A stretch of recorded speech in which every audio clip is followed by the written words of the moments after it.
नमस्कार दोस्तों। कश्मीर के पहलगाम में मिनी स्विट्जरलैंड के नाम से मशहूर पर्यटन स्थल वाइसरन में मंगलवार दोपहर को हुए आतंकी हमले में 26 लोगों की मौत हो गई। मृतकों में ज़्यादातर बाहर से घूमने आए हुए लोग थे। 2019 में हुए पुलवामा हमले के बाद यह सबसे बड़ा कायराना हमला है जिसे निर्दोष और निहत्थे लोगों का शिकार बनाया गया। इस आतंकवादी हमले ने पूरे देश को झकझोर कर रख दिया है। इस कायराना हमले में 17 लोग घायल भी हुए हैं। इस हमले के शिकार हुए अधिकतर लोग वो थे जो अपने परिवारों के साथ मिनी स्विट्जरलैंड कहे जाने वाले वाइसरन जगह घूमने आए थे। पहलगाम की वाइसरन घाटी में मंगलवार दोपहर करीब 3 बजे आतंकियों ने पर्यटकों पर अंधाधुंध गोलियां बरसाकर लोगों को मार डाला। ये आतंकी सेना की वर्दी में आए थे। आतंकियों ने लोगों से पहले उसका धर्म पूछा, परिचय पत्र देखा और फिर हिंदुओं कहकर गोली मार दी, जिसमें 2 विदेशी और 2 स्थानीय नागरिक भी शामिल हैं। स्थानीय लोगों के मुताबिक मंगलवार दोपहर करीब 3 बजे वाइसरन घाटी के घास के मैदान में आतंकी घुस आए। इन आतंकियों ने खाने पीने की दुकानों के आसपास घूम रहे लोगों पर ताबड़तोड़ गोलियां बरसाना शुरू कर दिया। वाइसरन में हुए आतंकी हमले में अब तक 6 आतंकियों के शामिल होने की बात सामने आई है। हमलावरों में 2 पाकिस्तानी और 2 स्थानीय आतंकी शामिल थे। 2 अन्य के बारे में जानकारी अभी सामने नहीं आ सकी है। इनके नाम आसिफ फौजी, सुलेमान शाह और अबू तला बताए गए हैं। कहा जा रहा है कि घटनास्थल पर आतंकी जंगल के रास्ते आए थे।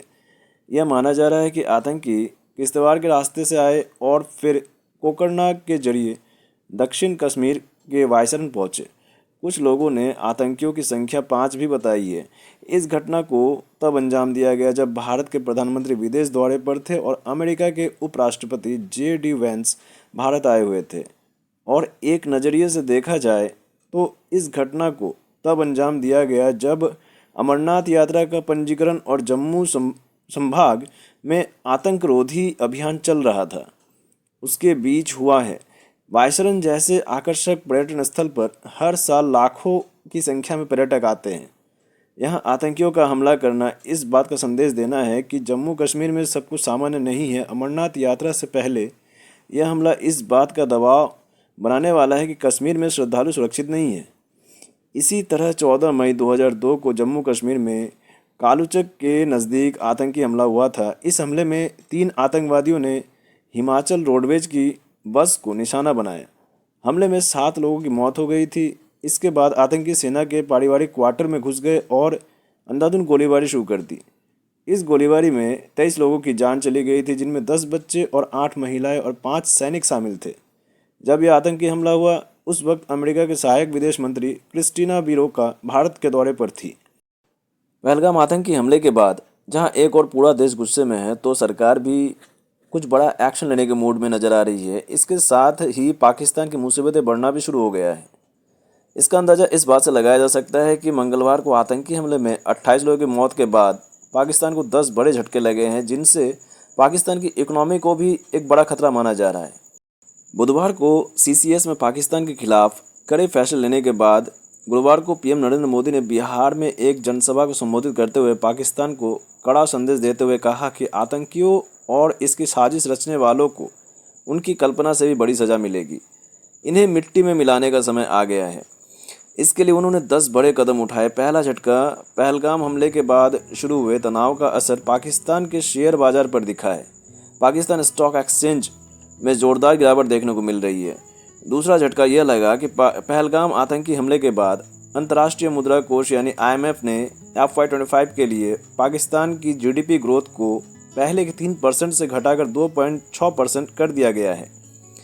तीसरा झटका, सिर्फ IMF ही नहीं, विदेशी रेटिंग एजेंसी फिच रेटिंग ने पाकिस्तानी करेंसी को लेकर भी चेतावनी जारी कर दी है। फिच ने अपनी रिपोर्ट में कहा है कि पाकिस्तानी रुपया जून महीने तक 285 तक गिर सकता है। ये भी पहले से आर्थिक तंगी झेल रहे पाकिस्तान के लिए एक बड़ा झटका है। चौथा झटका, CCS की बैठक में लिए गए निर्णयों में सिंधु जल संधि को स्थगित करना भी शामिल है। इस वाटर स्ट्राइक ने न केवल पड़ोसी देश को चावल खाने और पानी पीने के लाले पड़ सकते हैं, बल्कि कई राज्य अंधेरे में डूब सकते हैं। इसका सीधा असर पाक GDP पर देखने को मिल सकता है।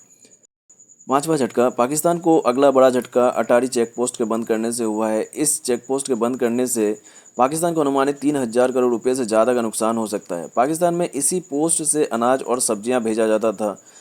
छठा झटका, विश्व बैंक ने पाकिस्तान के लिए चेतावनी जारी की है कि चालू वित्त वर्ष के दौरान लगभग 1 करोड़ पाकिस्तानियों को गंभीर खाद्य असुरक्षा का सामना करना पड़ सकता है, जिससे गरीबी के स्तर में वृद्धि होने की उम्मीद है।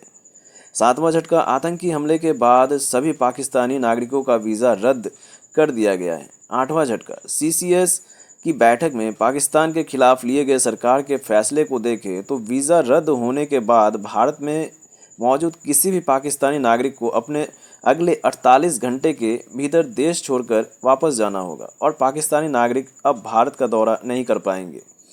नौवां झटका, नई दिल्ली स्थित पाकिस्तानी हाई कमीशन में तैनात पाकिस्तानी डिफेंस एडवाइजर्स को भारत छोड़ने के निर्देश दिए गए हैं और उन्हें देश छोड़ने के लिए सरकार ने सिर्फ 1 हफ्ते का समय दिया है। इसके अलावा दोनों हाई कमीशन में तैनात कर्मचारियों की संख्या को भी 55 से घटाकर 30 करने का निर्णय लिया गया है।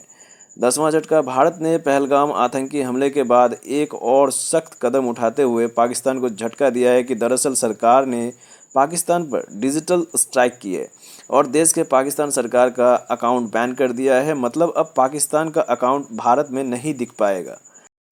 सरकार के इन फैसलों में आपकी क्या राय है, कमेंट सेक्शन में ज़रूर बताइए। और अगर आप एक सच्चे देशभक्त हैं तो कमेंट में जय हिंद जय भारत लिखना ना भूलें। ईश्वर उन सभी वीरों की आत्मा को शांति दे जो इस कायराना हमले का शिकार हुए हैं। जय हिंद जय भारत।